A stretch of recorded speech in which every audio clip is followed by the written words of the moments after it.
¿cómo crecemos espiritualmente? Ahí vemos entonces que el individuo está formado por dos entidades principales, el yo físico y el yo espiritual. La Biblia dice que tenemos un cuerpo físico, pero también tenemos un cuerpo espiritual. Y para crecer espiritualmente hay ciertos alimentos también. Veamos en el diagrama cómo el hombre se alimenta físicamente a través de ciertos elementos físicos. Por ejemplo, el aire y la luz del sol, y también el agua y los alimentos. Bueno, espiritualmente también hay alimentos.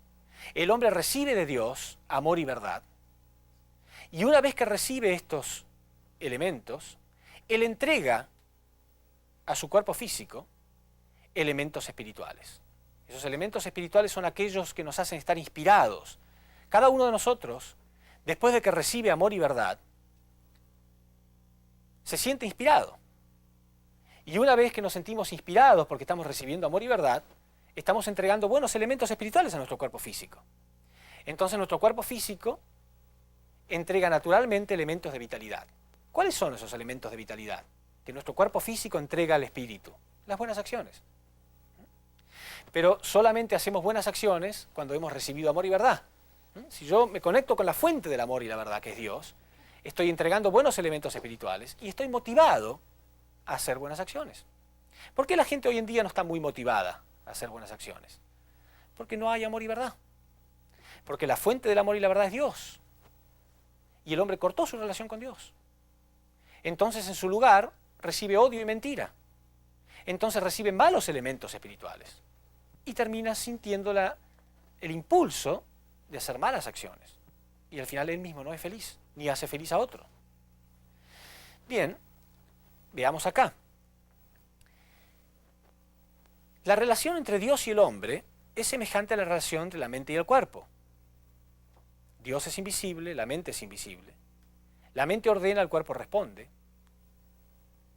Idealmente debería haber una perfecta armonía entre la mente y el cuerpo.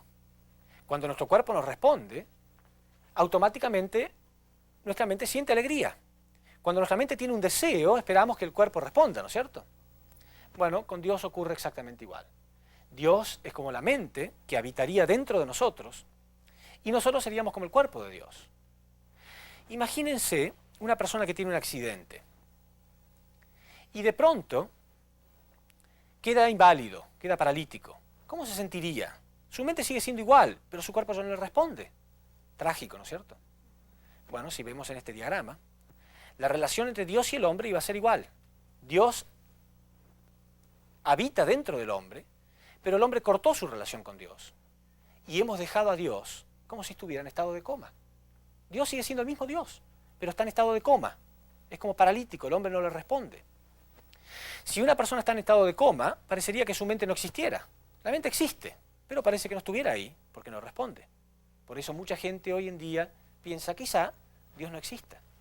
Sí, Dios existe, pero es el hombre el que cortó su relación con Dios. Entonces vamos a observar ahora qué fue lo que ocurrió. ¿Por qué esto ocurrió así? ¿Por qué realmente se produce la caída del ser humano y el hombre se apartó de Dios? El hecho entonces de que el hombre se haya apartado de Dios produjo la infelicidad humana. Todos los desastres que vemos hoy en la sociedad humana son productos de que el hombre se apartó de Dios y de la caída del hombre. ¿Qué significa caer? Cuando algo cae significa que pasa de una posición superior a una posición inferior, ¿verdad? Entonces el hombre está hoy en día en un nivel espiritual que no es el que le corresponde. Originalmente el hombre debería haber tenido otro nivel totalmente diferente. ¿Y cuáles son las consecuencias? ¿Cuáles son las consecuencias de esta caída? ¿Cuáles son los efectos de esta caída? Bueno, obviamente todos sabemos, una inmensa infelicidad en el hombre, pero sobre todo hay una inmensa contradicción en el hombre. Cada uno de nosotros tiene una mente original o un deseo bueno. Todos nosotros en algún momento sentimos el deseo de ser personas buenas, pero muchas veces sentimos que al final terminamos haciendo mal. Y sentimos remordimiento de conciencia, ¿verdad?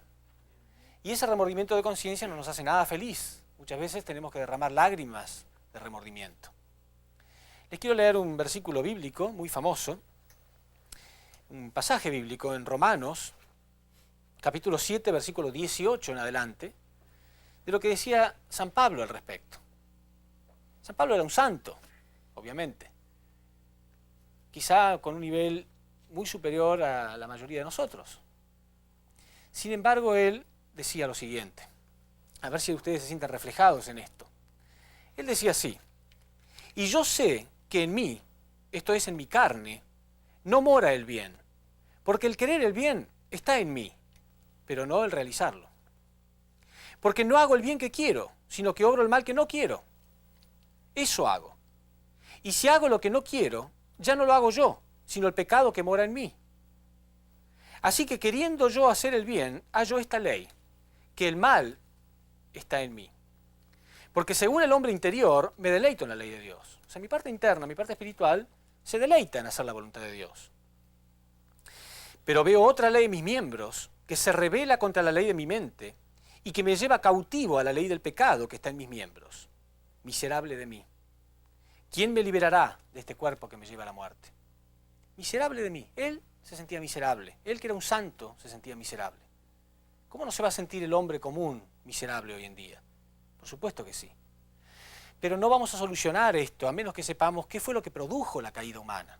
La caída humana, esa contradicción del hombre, es como un cáncer, como una enfermedad que el hombre tiene. Si no sabe cuál es la causa de su enfermedad, no va a poder curarse. Si nosotros observamos en este diagrama, vemos esto: el hombre caído tiene una mente mala que lo lleva hacia la dirección del mal, lo lleva a cometer obras malas, y otra mente, una mente original o su conciencia, que lo impulsa a realizar el bien, y ambas partes en el individuo están en constante conflicto o en lucha. Quiere decir que el individuo se encuentra en una constante lucha o conflicto en su interior entre el bien y el mal. Y por esa razón él extiende esta lucha, porque nosotros solamente podemos dar lo que tenemos. Si yo tengo conflicto en mi interior, eso es lo que puedo compartir con otros, conflicto. Quiere decir que el conflicto se extiende al final, como vemos en este diagrama. Se extiende desde el individuo hasta las familias. Estamos conflictuados con nuestras familias, peleamos con nuestros familiares, como producto o como reflejo de ese conflicto que tenemos en nuestro interior. Las familias pelean y por lo tanto hay lucha en las naciones y en el mundo entero. Quiere decir que el conflicto o las guerras que existen en la sociedad son un reflejo del conflicto que existe en el interior del ser humano.